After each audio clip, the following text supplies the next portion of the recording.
नमस्कार दोस्तों। आजकल जजेस को लेकर काफ़ी कंट्रोवर्सी सामने आ रही है। अभी रिसेंटली एक सिटिंग इलाहाबाद हाई कोर्ट के जज हैं शेखर यादव।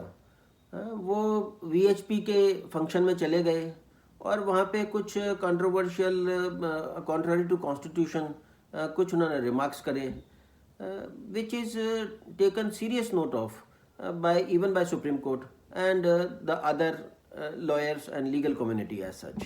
ये जुडिशियल एबरेशन कुछ अब ज़्यादा सामने आ रहा है, और ऐसा लग रहा है जैसे कि कुछ कंपटीशन चल रहा है, क्योंकि पहले तो रिटायर होने के बाद जजेस कुछ ऐसा करते थे कि वो कोई जाके राज्यसभा का एमपी बन गए, अपने रंजन गोगोई साहब, पी सथाशिवम साहब बन गए केरल के गवर्नर, और अभिजीत गंगोपाध्याय साहब जो हैं वो लोग कलकत्ता हाई कोर्ट के जज थे और उन्होंने रिज़ाइन दे करके और बीजेपी में लोकसभा के टिकट पर इलेक्शन लड़के वो अब लोकसभा के एमपी बन गए हैं।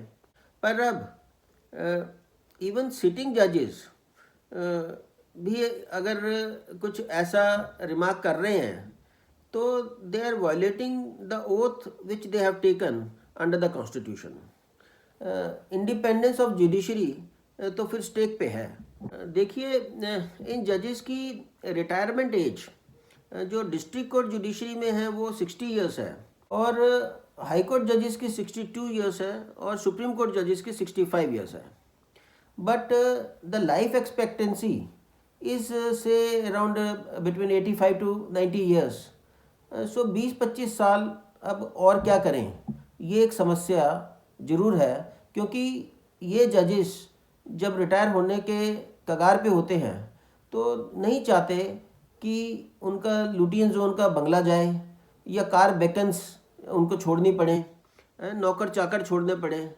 तो इसीलिए ये they want to remain in power even then, और इसीलिए ये पॉलिटिकल अपीजमेंट करने की कोशिश हो सकती है, क्योंकि आफ्टर रिटायरमेंट भी बहुत सारे एवेन्यूज़ खुले हुए हैं। जैसे ये एनएचआरसी के चेयरमैन बन सकते हैं, प्रेस काउंसिल के चेयरमैन बन सकते हैं, ऐसे ही और ट्राइब्यूनल्स हैं, एनसीएलएटी है,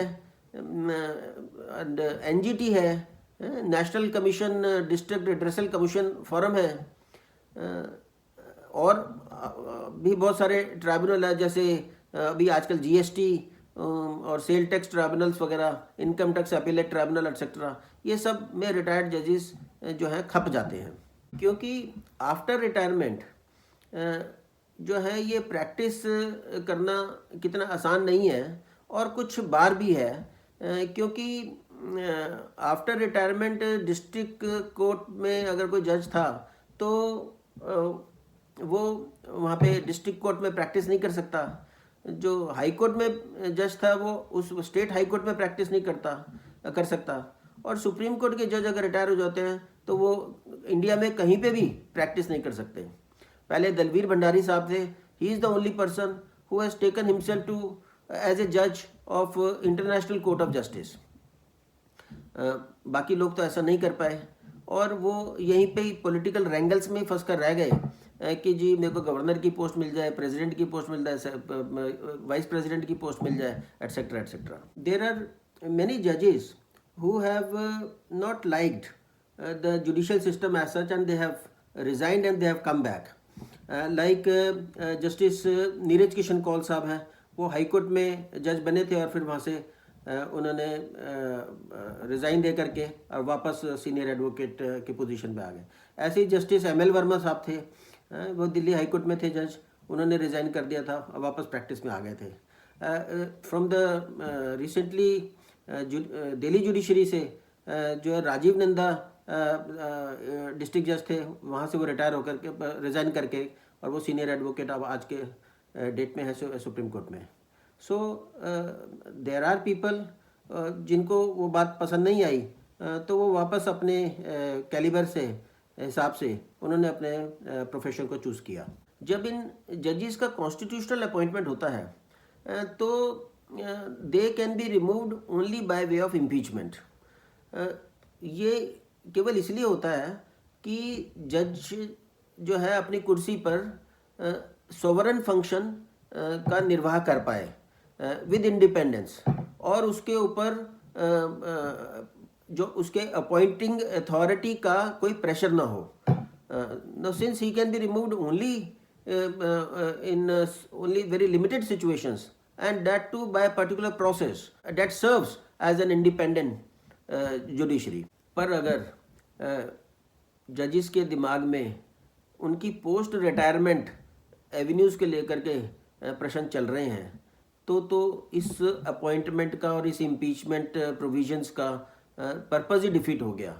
independence is still not there because independence में be there only for a limited period up till their retirement, but there after they are again at the mercy of the government. So this is not fair. Rather, judges को why they want themselves to be reappointed, re-elected, re-employed somewhere. अभी recently Raghav Chadha ने राज्यसभा में ये issue raise किया था, question पूछ करके, और सजेशन दिया था कि जजेस के रीअपॉइंटमेंट का आफ्टर रिटायरमेंट कुछ कूलिंग पीरियड होना चाहिए, जिसके रिस्पांस में हमारे लॉ मिनिस्टर साहब ने ये बताया था कि there are provisions for such appointments under different acts for these tribunals. तो इसलिए जो है इन ट्रिब्यूनल्स को वेकेंट नहीं रख सकते और उनका अपॉइंटमेंट करना पड़ेगा. इसके बारे में मेरे को ये कहना है कि उन ट्राइब्यूनल्स में आप सर्विंग जजेस को अपॉइंट कीजिए ना, और या फिर डेपुटेशन पे भेजिए, बट रिटायर्ड जजेस को वहाँ पर करने का क्या औचित्य है. सर्विंग जुडिशरी की ही स्ट्रेंथ को इंक्रीज कीजिए. So we have to see what are the avenues which are available for these retired जजेस. All these appointments are otherwise political appointments, and they are done at the aid and advice of the prime minister. Rather prime minister मेरे ख्याल से तो एक एक appointment उसकी नज़र के सामने से ही होती है. So then what are the other options which are available. देखिए, एक तो आर्बिट्रेशन है जो मोस्ट जजेस उसको फॉलो करते हैं, ऑल्टरनेटिव डिस्प्यूट रेजोल्यूशन, जो कि एक पैरेलल जुडिशरी एक किस्म की हो रही है, जहाँ पे हेफ्टी फीस उनको मिलती है. They can give legal opinions, although those legal opinions to big companies that cannot be used in judicial cases. They can have a NGO setup. They can adopt a teaching profession. Environmentalist बन सकते हैं, social reformer बन सकते हैं.